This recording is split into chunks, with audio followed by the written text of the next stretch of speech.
everybody, Flip and Danny here, founders of the Freedom Real Estate Group family of companies, and welcome to another episode of our podcast, which is called Freedom Through Passive Income. Our Journey.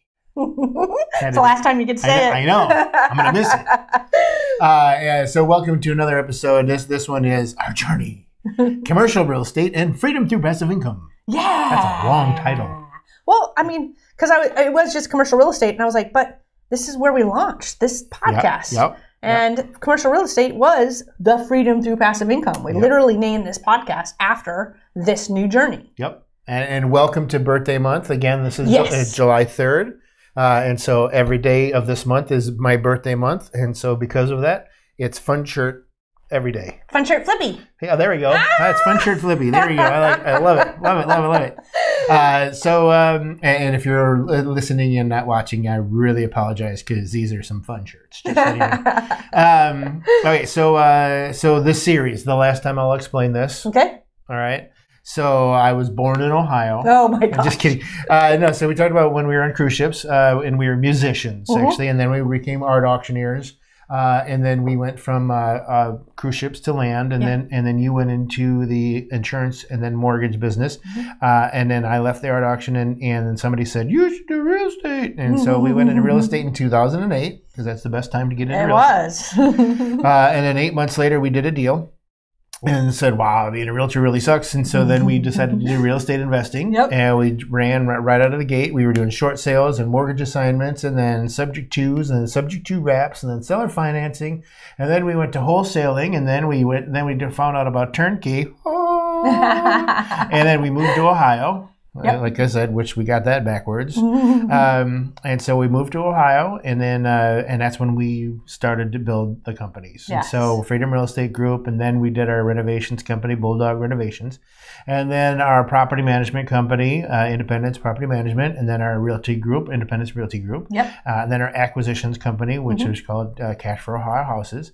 And then because of that, Cash for Ohio Houses, we came across a seller that had a package deal of 15 single-family duplexes and a 56 unit. And we're like, and after months and months and months, we finally just said, screw it, we're going to buy it because we wanted those 15. And that was what we talked about on the previous episode. And so now that leads us to here because now we're at the point where we're refinancing the 56 unit and we can actually lick our wounds from that property. That's right. And now we're actually doing another 48 unit and we're like, this is a breeze. Yep. That's all you got? What? Right. And so now I will hand the baton over to you to tell the story. Yeah, so we fell in love. That 56 unit is tough and challenging as it was. And the horror stories that we tell about it are really just a matter of giving you the big picture of the real challenge it was for that year of us going through everything, much of it for the very first time and going, okay, how do we deal with it? And never giving up and just always tackling that problem once at a time and one step at a time. And then ultimately deciding, hey, this wasn't so bad. If this is the worst of the worst, look at what we just did. Look how we improved the neighborhood. Look, we just got all of these thugs out of this area, and it was a nice area, a block away, a really nice place. And now we've got this cash flow coming in. Our private money lenders, they made bank, with us on this because they took that journey with us, and we are so thankful to them, and that we're always going to create that win-win relationship because they trust us, and we're so appreciative. And we just said, let's do that some more because suddenly economies of scale came in, right? We've got this, even the renovation was less expensive than when we renovate houses because they were doing 56 doors. They were able to put their crews in one spot. They were able to buy in bulk and put all the materials into one unit. And they were just going chung, chung, chung, chung, chung, just doing every single one all the time. And that, quite frankly, helped us with the challenges that we had because those people that kept on coming in and breaking in, we had our crews there, to help. So that was really, really fantastic. So we literally just fell in love with, we've just been doing this on a very small scale and look what we can do. And we didn't even know we could do it until we forced ourselves to just get it done. Yeah. And I love the one guy, one of our main guys that we use for all of our rehabs, Mike, and because I don't think he'd ever done an apartment building before. And so he did that one. And And, we're talking about looking at other apartments. He's like, oh, hell, you tell me where it's at. I'll just take my guys down there and we'll do the whole apartment complex. He was ready to go. He loved doing it. Right. Yeah, and after we bought that, he was like, hey, mind some more apartments? And so he's working on our 48 unit right now because he does a really, really great job. And he's already ahead of the schedule, too. Yes, yeah. Thank you very much, Love Mike. him so much. And that's what also launched this podcast series, right? Because we realized what we could do in the multifamily world. We realized how much we loved it. And we said, hey, if we can do this for us, how much more can we do for other investors? And that's when we got introduced to syndications for the very first time. One of our good friends, Stephen Libman, invited us to be a part of the Lake Forest syndication for the very first time.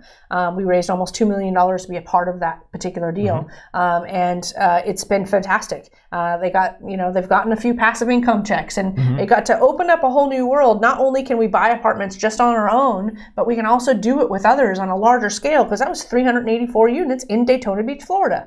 Right? We just went, whoa. So we get to help us. We get to do bigger things. We get to do 56 doors in one spot instead of across, all of these areas, with 4 roofs instead of, 56 roofs.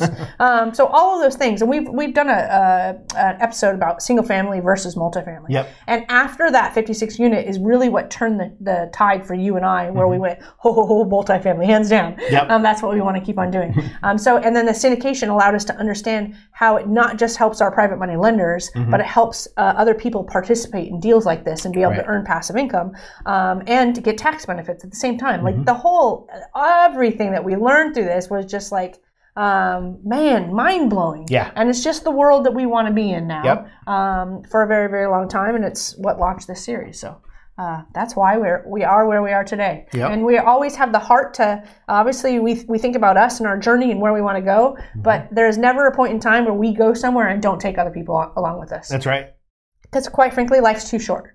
Right? That's boring. Yeah, that is boring. So we're excited that we've gotten to this point so that we can expose everybody around us to the very same thing and help lift them up along the way, whether an active investor or a passive investor.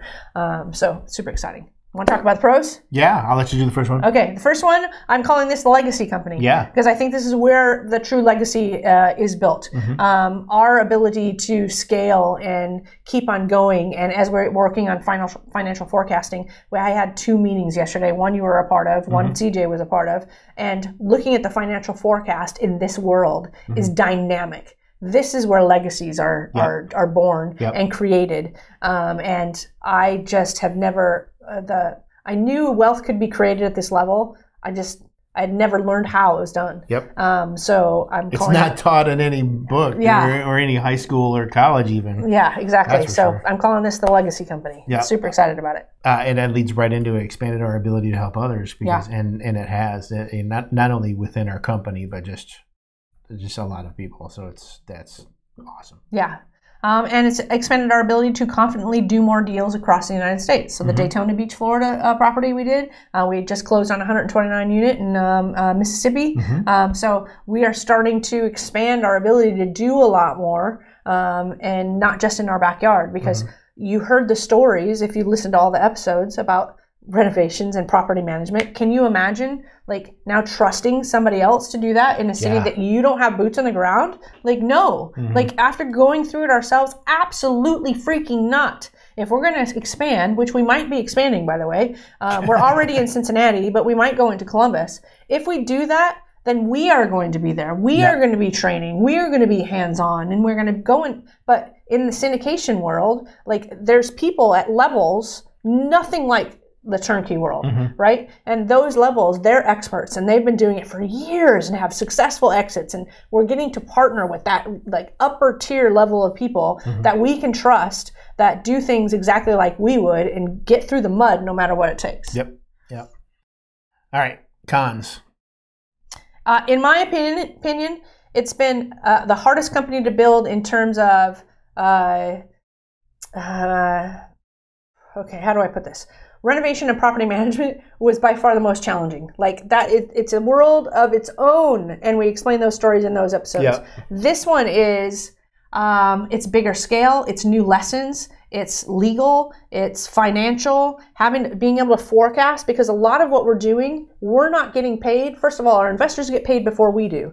So we've got this overhead that we're having to, again, front ourselves and then get our investor paid, and then we get it paid. So we're looking at a horizon of like 1 to 2 years before we start actually seeing some of the fruits of our labor.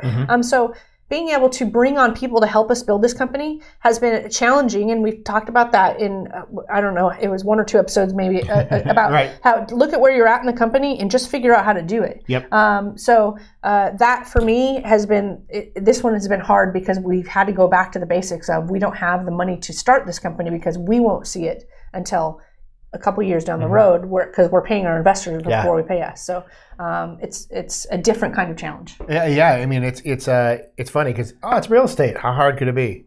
You know, Right. I mean, I talked about, with single family houses. You call me up, tell me the address. I can figure it out by looking at it and then have somebody over there in an hour and have an offer to you in 2 hours. Right. This is, what's the address? Okay, I'm going to give it to my guy, the underwriter, and I should be back to you in the next 2 to 3 days. Yes. And that's if he's on it right away. I mean, that Excel sheet is mind blowing. Yeah, and that's just the due diligence phase. Let alone you buy the property, you do the whole renovations. The 48 unit that we just bought. I mean, like, none of us are anticipating to get paid a dime in the first year because we know we're blitzing through renovations and releasing everything, and then we're going to start paying our investors, right? So I think we got an acquisition fee to cover some of the expenses that we had to pay out up front to actually do the deal, and then we're getting an asset management fee to cover a very minuscule part of what our team is having to put in to manage it, but nothing else. And so it's a lot of like dig into your pockets and like pay for this company to get built, but the legacy of it is just, it's absolutely wildly worth it. But it's still a con because not everybody can fork out the money to build a company like this. That's right, and that's the financial forecasting, and then the legal knowledge. I mean, I can't even tell you how many attorneys that Danny has talked to. Because I don't talk to attorneys. I don't talk the same language. We had, I think, 3 different attorneys. 3 different attorneys that we actively participated with anyway, with the 5 companies. Plus like an employment attorney, plus like a workman's comp attorney, that I'm not even counting in the 3. And now with this company, like, I think we doubled like how many people we're working with. I'm like, oh my gosh. And that's all costly, right? They're not free. Our CPA and the financial knowledge and the consulting that we're getting in order to make sure everything's structured right, that's not free. So it's a whole lot of high level knowledge to be able to build this. I would just say that that's the only cons. In a couple of years, we'll forget about this. But in the respect that just like the renovation company and property management company, acquisitions company, we remember to write on there increased overhead that we can't afford, but we're paying for it anyway. Right? We'll say that in 2 years, and we will just have gone through the tough times to get it done, and it will be worth it in the end. I think it was funny because Cassie, who does our QuickBooks and everything in our financials, and she said, "Hey, do you recognize this name? I got an invoice for like $5,000 from this name. Do you remember this name?" And I said, "I think that's an attorney." There was another attorney invoice, Betty, when I walked in yesterday. She goes, "Here's an attorney." No, I set it on your desk. I set something on your desk, and it's an attorney invoice. And Aaron looked at it, and he was like, "I don't know what that is. Ask Danny." And I'm like, "Oh, right." There's another bill. another attorney invoice. All right, so we're going to go through our 5. Are you ready? Risk tolerance. Yes. Very, very high. We ground it. Yes. Time availability. I don't think there's been one of these things that has not been time availability. Knowledge. Knowledge, we're still learning. Yes, we are still learning, and it's probably the top of the ladder in terms of knowledge. Inner circle. The inner circle kind of goes to not only what we call our partners, but also our masterminds, and just talking to so many people, because that's what I love about you. Like, you know what? I don't know. Let me ask the 9 million people on Facebook and the Facebook groups, and you know what? And I'm going to get an answer for you. I always get an answer. So, no matter how many masterminds I'm in, I'll paste the same question. I'll go, choot, choot, choot, choot, choot, and I guarantee you somebody in this world that we live in the circle we've created, will have an answer for us. And access to capital. Yeah, that's muy grande as well. Yes. But what I like about that too, because so we're just starting, right? Yep. And like you said, the first couple, like we're not getting paid the first year or whatever. But then after year 2 or 3, then all of a sudden it starts getting up here. Well, we're still doing deals. So in year 3, when we're making money off of all these other properties that are starting to come in, we're still building new properties, and so it's just getting through those first couple of years. That's when it's the dry period. Yeah. But it's just going to get better and better and better, and that's that building that legacy that you're talking about. Yeah. Super exciting. Yeah. We did it. Yay! This was part 12 of 12. No episode 13. No Thank you. episode 13. No, because tomorrow is 4th of July. We can't do an episode. That's right. But there is a 13. It's in my head. I actually have a 13 and 14, but you're going to have to wait for us to get there in life for you to hear episode 13, 14 of our journey. But we're always thinking, we're always building, we're always, imagining what could be and what essentially helps us, the family of companies, our investors, our team. So anyways, but tomorrow is the 4th of July. And just like those deals that I find out about during these recordings, I just found out about episode 13 and 14. Just in my noggin. There we have it. Well, we hope that everyone has a safe and happy 4th of July tomorrow. Make sure you're going over to our website, freedomcapitalinvestments.com, to join our investor club. And make sure you're hitting the like button because you liked our journey. Our 12-part series. Yes. We enjoyed sharing it with you. Yes. So hope you liked it. Yes, these were some long episodes. So if you made them through all of them, you get a gold medal. Yep. We'll get them back to our 8-minute. Yeah, there we go. But we like to end all of these episodes with invest smart. Live happy. Bye everybody. Nothing on this show should be considered specific, personal, or professional advice. Please consult an appropriate tax, legal, real estate, financial, or business professional for individualized advice. Opinions and information on this show are not guaranteed. All investment strategies have the potential for profit or loss.